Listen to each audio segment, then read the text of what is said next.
Hi ಎಲ್ಲರಿಗೂ ನಮಸ್ಕಾರ. Employment news YouTube ಚಾನಲಿಗೆ ನಿಮ್ಮೆಲ್ಲರಿಗೂ ಸ್ವಾಗತ ಕೋರುತ್ತಾ. ಇವತ್ತಿನ ಒಂದು ನೋಟಿಫಿಕೇಷನ್ ನೋಡ್ತಾ ಹೋಗೋಣ.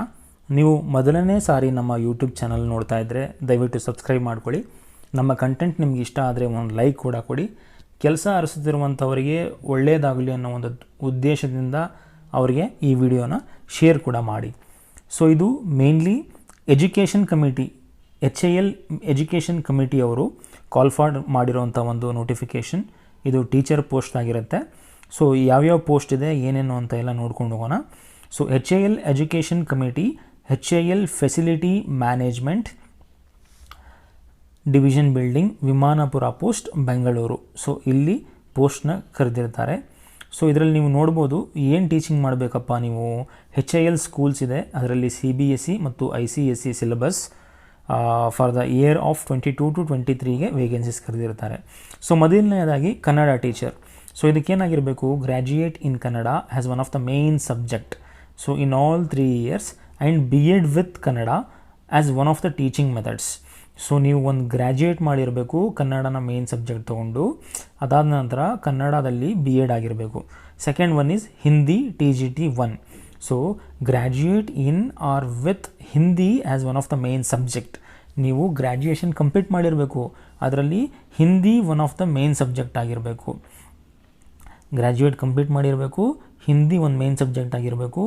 B.Ed ಇನ್ ಹಿಂದಿ ಕಂಪ್ಲೀಟ್ ಆಗಿರಬೇಕು.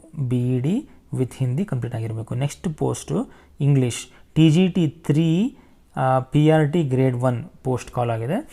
ಗ್ರ್ಯಾಜುಯೇಟ್ ವಿತ್ ಇಂಗ್ಲೀಷ್ ಮಾಡಿರಬೇಕು, 3 years ಗ್ರ್ಯಾಜುಯೇಷನ್ನು, B.Ed ವಿತ್ ಇಂಗ್ಲೀಷ್ ಕಂಪ್ಲೀಟ್ ಆಗಿರಬೇಕು. Then maths teacher TGT grade 1 PRT grade 1. Graduate with mathematics as one of the main subject in all 3 years of your degree and B.Ed in mathematics. ಅದಾದ ನಂತರ science, ಅದರಲ್ಲಿ physics ಮತ್ತು chemistry TGT 1 grade. Graduate with physics chemistry maths in all 3 years. BSc ಆಗಿರಬೇಕು, ಯಾವ್ದಾದ್ರು ಒಂದು main subject physics chemistry maths. ಅದಾದಮೇಲೆ B.Ed with physics or chemistry as one of the teaching methods complete ಆಗಿರಬೇಕು. Next ನೋಡೋದಾದರೆ social studies ಕರೆದಿದ್ದಾರೆ. Social ಸ್ಟಡೀಸ್ಗೆ graduate with 2 subjects out of history, political science, economics, sociology, geography, ಅಥವಾ graduate with history or political science or geography as a main subject and B.Ed is compulsory. B.Ed with any one subject has teaching method mentioned in the graduation. Next geography TGT grade 1 ಟೀಚರ್ಗೆ call for ಮಾಡಿದ್ದಾರೆ. Geography, ಇದಕ್ಕೆ graduate academic degree in teaching subject, graduate academic degree in teaching subject with B.Ed with geography ಆಗಿರಬೇಕು. Then computer science PRT grade 1, ಇದಕ್ಕೆ BE B.Tech in computer science ಅಥವಾ information technology ಆಗಿರಬೇಕು, ಅಥವಾ MNC in computers IT ಆಗಿರಬೇಕು, ಅಥವಾ MCA R BCA ಆಗಿರಬೇಕು. ಇಲ್ಲ ಅಂತಂದರೆ any graduate with maths has A subject with 3 years diploma in computer engineering or information technology. with 3 years diploma, any graduate with mathematics as one of the main subject with 3 years diploma in computer engineering ಅಥವಾ IT ಮಾಡಿರಬೇಕು. Physical education PRT grade 1 ಫೀಮೇಲ್ಗೆ ಮಾತ್ರ post call for ಮಾಡಿದ್ದಾರೆ. ಇದು graduate in physical examination from A recognised university ಆಗಿರಬೇಕು. Music PRT grade 1 ಇದೆ. Graduate with music from an institute recognised by AICTC university ಆಗಿರಬೇಕು. ಇದು next nursery 3 post ಖಾಲಿ ಇದೆ. Graduate with NTT ಮೊಂಟೆಸರಿ equivalent ಆಗಿರಬೇಕು. ನೀವು ಇಲ್ಲಿ ಸ್ಯಾಲ್ರಿ ಸ್ಟ್ರಕ್ಚರ್ ನೋಡೋದಾದರೆ ಏನೇನಿದೆ ಮತ್ತು ನಿಮಗೆ ಎಕ್ಸ್ಪೀರಿಯೆನ್ಸ್ ಎಷ್ಟಿರಬೇಕು ಅನ್ನೋದಕ್ಕೆ, TGT ಪೋಸ್ಟ್ಗೆ ಕಾಲ್ ಫಾರ್ ಮಾಡಿರೋದಕ್ಕೆ maximum age 45, minimum experience 5 years. ನಿಮಗೆ ಪ್ರೊಬೇಷನರಿ ಪೀರಿಯಡಲ್ಲಿ 61,000 ಸಂಬಳ ಇರುತ್ತೆ. ಪ್ರೊಬೇಷನರಿ ಮುಗಿದ ಮೇಲೆ 76,000 ಸಂಬಳ ಸಿಗುತ್ತೆ. ಅದಾದಮೇಲೆ PRT ಗ್ರೇಡ್ಗೆ 45 ವರ್ಷ ಮ್ಯಾಕ್ಸಿಮಮ್ ಏಜ್, 2 ವರ್ಷ ವರ್ಕ್ ಎಕ್ಸ್ಪೀರಿಯೆನ್ಸ್ ಇರಬೇಕು. ಪ್ರೊಬೇಷನರಲ್ಲಿ 51,000 ಸಂಬಳ, ಆಫ್ಟರ್ ಪ್ರೊಬೇಷನರ್ 61,000 ಸಂಬಳ. ನರ್ಸರಿ ನೋಡೋದಾದರೆ 40 ವರ್ಷ ಮ್ಯಾಕ್ಸಿಮಮ್ ಇರಬೇಕು, 5 ವರ್ಷ ಮಿನಿಮಮ್ ಎಕ್ಸ್ಪೀರಿಯೆನ್ಸ್ ಇರಬೇಕು. ಪ್ರೊಬೇಷನರಿ ಪೀರಿಯಡ್ 33,500 ರೂಪಾಯಿ ಸಂಬಳ ಕೊಡ್ತಾರೆ. ಆಫ್ಟರ್ ಪ್ರೊಬೇಷನರಿ ಕೂಡ 33,500 ರೂಪಾಯಿ ಸಂಬಳ ಕೊಡ್ತಾರೆ. ಟರ್ಮ್ಸ್ ಆ್ಯಂಡ್ ಕಂಡೀಷನ್ಸ್ ಇಲ್ಲಿದೆ ನಿಮಗೆ. ಟರ್ಮ್ಸ್ ಆ್ಯಂಡ್ ಕಂಡೀಷನ್ಸ್ ನೋಡೋದಾದರೆ ನೀವು ಅಡ್ವರ್ಟೈಸ್ಮೆಂಟ್ ರಿಕ್ವೈರ್ಮೆಂಟ್ ಇದೆಯಲ್ಲ ಎಬೋ ಪೋಸ್ಟು ಅದು 5 ಇಯರ್ಸಿಗೆ ಮಾತ್ರ ಇರುತ್ತೆ contract. The tenure may be extended for further period subject to the requirement of management satisfactory. So management also reserves the right to observe the candidates on regular basis upon the completion of 5 years. ಇಲ್ಲಿ ನಿಮಗೆ first 5 years ಅಂತ temporary ತೊಗೋತಾರೆ. ಅದಾದಮೇಲೆ ನಿಮಗೆ probationary period ಎಲ್ಲ ಮುಗಿದು ನಿಮ್ಗೆ 4 ವರ್ಷ ಕೆಲಸ ಮುಗಿದ್ಮೇಲೆ ಸೊ ಅವ್ರ ರಿಕ್ವೈರ್ಮೆಂಟ್ ಇದ್ದರೆ ನಿಮ್ಮನ್ನ ಪರ್ಮನೆಂಟ್ ಕೂಡ ಮಾಡ್ಕೋಬೋದು. ಸೊ ಅದಾದ ನಂತರ teaching experience of 5 years is required in middle high school from 6th to 10th for TGT post. So TGT post ಎಲ್ಲೆಲ್ಲಿ ಕಾಲ್ ಮಾಡಿದ್ದಾರೆ ನಿಮಗೆ teaching experience at least minimum 5 years ಇರಬೇಕು 6th to 10th. ಅದಾದಮೇಲೆ ನಿಮಗೆ ಇನ್ನೊಂದು ಯಾವ್ದು ಕಾಲ್ ಫಾರ್ ಮಾಡಿದಾರಪ್ಪ ಅಂತಂದರೆ TGT ಆಯಿತು. TGT ಆದಮೇಲೆ ನಿಮಗೆ 2 ಇಯರ್ಸ್ ಎಕ್ಸ್ಪೀರಿಯನ್ಸ್ ಮೇಲೆ ಒಂದು ಕಾಲ್ ಮಾಡಿದ್ದಾರೆ, ಅದಕ್ಕೆ PRT ಪೋಸ್ಟ್ ಅಂತ ಕರೀತಾರೆ. So minimum 2 years experience is required in primary level 1 to 5th. So PRT post and it is 5 years for nursery post. Nursery ಅವರಿಗೆ 5 ಇಯರ್ಸ್ ಎಕ್ಸ್ಪೀರಿಯನ್ಸ್ ಇರಬೇಕು, PRT ಅವರಿಗೆ ಮಿನಿಮಮ್ 2 ವರ್ಷ ಎಕ್ಸ್ಪೀರಿಯನ್ಸ್ ಇರಬೇಕು. ಆಮೇಲೆ only post qualification experience in CBSE IC schools will be considered as the experience. So ಇಲ್ಲಿ ನಿಮಗೆ CBSE IC ಸ್ಕೂಲ್ಸಲ್ಲಿ teaching ಮಾಡಿದ experience ಅಷ್ಟೇ ಕನ್ಸಿಡರ್ ಮಾಡ್ತಾರೆ. ನೀವು ಬೇರೆ ಕಡೆ ಸ್ಟೇಟ್ ಬೋರ್ಡಲ್ಲಿ ಮಾಡಿದರೆ ನನಗೆ ಎಕ್ಸ್ಪೀರಿಯನ್ಸ್ ಇದೆ ಅಂದರೆ ನಿಮಗೆ ಕೆಲಸ ಕೊಡಲ್ಲ. So period of experience will be computed as the date of the release of this advertisement. ಈ ಅಡ್ವರ್ಟೈಸ್ಮೆಂಟ್ ರಿಲೀಸ್ ಆಗಿರೋ ಡೇಟ್ ಕರೆಕ್ಟಾಗಿ ನಿಮಗೆ ಅವ್ರು ಕೇಳಿರೋ ಅಂಥ ಎಕ್ಸ್ಪೀರಿಯನ್ಸ್ ಆಗಿರಬೇಕು. ಒಂದು ದಿನ ಹಿಂದೆ ಮುಂದೆ ಆಗಿದ್ರೂ ನೀವು ಡಿಸ್ಕ್ವಾಲಿಫೈ ಆಗ್ತೀರಾ. Experience in 1 academic year refers to 10 months excluding summer vacation.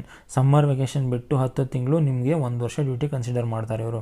So candidate must have secured aggregate of 50% in graduation, 50% in teaching subjects in BEd ಪೋಸ್ಟಲ್ಲಿ ಮಾಡಿರಬೇಕಾಗತ್ತೆ. ಅದಾದ ನಂತರ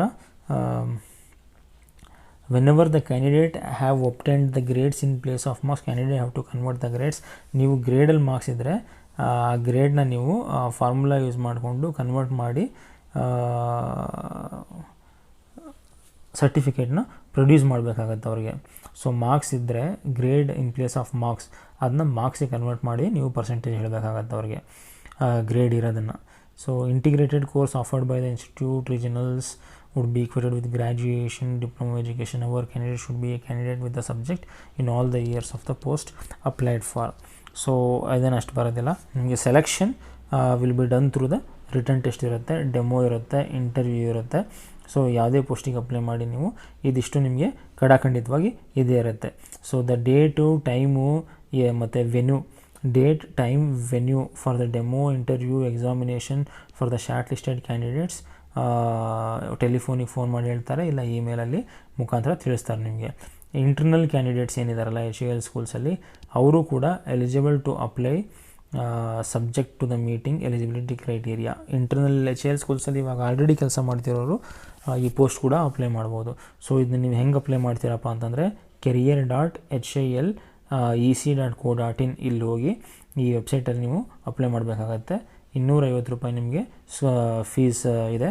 ಸೊ ಆನ್ಲೈನ್ ಅಪ್ಲಿಕೇಶನ್ ಬಂದು 2 ಫೆಬ್ರವರಿ 2022ರಿಂದ 20/2/2022. ಸೊ ಇಲ್ಲಿ ತನಕ ನಿಮಗೆ ಅಪ್ಲಿಕೇಶನ್ಸ್ ಓಪನ್ ಆಗಿರುತ್ತೆ. So ಇದಾದಮೇಲೆ ನಿಮಗೆ ಏನೇನಪ್ಪ ಕೇಳಿರ್ತಾರೆ ನಿಮಗೆ ಅಂತಂದರೆ ಒಂದು image, photography. So SSLC, PUC, diploma, ಗ್ರ್ಯಾಜುಯೇಷನ್ನು, post graduation, BEd marks cards ಎಲ್ಲ ನೀವು ರೆಡಿ ಮಾಡಿ ಇಟ್ಕೊಂಡಿರಬೇಕು. ಆಮೇಲೆ ನಿಮ್ಮದು latest pay scale, salary slips, previous work ಎಕ್ಸ್ಪೀರಿಯನ್ಸ್ದು ಅದನ್ನೆಲ್ಲ ನೀವು ಅಪ್ಲಿಕೇಶನ್ಸ್ನ ಪೋಸ್ಟ್ ಅಥವಾ ಕೊರಿಯರ್ ಮಾಡಬೇಕಾಗತ್ತೆ. ಪೋಸ್ಟ್ ಅಥವಾ ಕೊರಿಯರ್ ನಿಮಗೆ ಅಕ್ಸೆಪ್ಟ್ ಮಾಡೋದಿಲ್ಲ ಅವರು. ಸೊ ಆನ್ಲೈನ್ ಅಪ್ಲಿಕೇಶನ್ನೇ ಮಾಡಬೇಕು ನೀವು. ನಿಮ್ಗೆ ಏನೇ ಡೌಟ್ ಇದ್ದರೂ ಈ ಫೋನ್ ನಂಬರ್ಸ್ಗೆ ನೀವು ಫೋನ್ ಮಾಡಿ ಕೇಳ್ಬೋದು. ಅದಾದಮೇಲೆ ಆ ಆರ್ಗನೈಸೇಷನ್ ಡಿಸಿಷನ್ನೇ ಫೈನಲೈಸೇಷನ್ ಡಿಸಿಷನ್ ಆಗಿರುತ್ತೆ.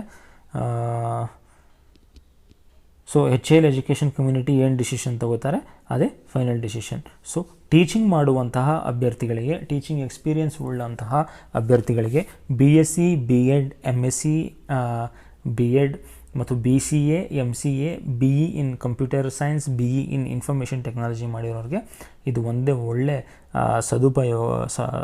ಸದಾವಕಾಶ ಅಂತ ಹೇಳ್ಬೋದು. ಸೊ ಇದನ್ನು ಉಪಯೋಗ ಮಾಡ್ಕೊಳ್ಳಿ ಅಂತ ಹೇಳ್ತಾ ಇದೇ ಥರ ಲೇಟೆಸ್ಟ್ ವಿಡಿಯೋ ಜೊತೆಗೆ ಬರ್ತಾ ಇರ್ತೀವಿ. ಸಬ್ಸ್ಕ್ರೈಬ್ ಮಾಡೋದು ಮರಿಬೇಡಿ, ಲೈಕ್ ಮಾಡೋದು ಮರಿಬೇಡಿ, ಶೇರ್ ಮಾಡೋದು ಮರಿಬೇಡಿ ಅಂತ ಹೇಳ್ತಾ ಮುಂದಿನ ವಿಡಿಯೋದೊಂದಿಗೆ ಸಿಗೋಣ.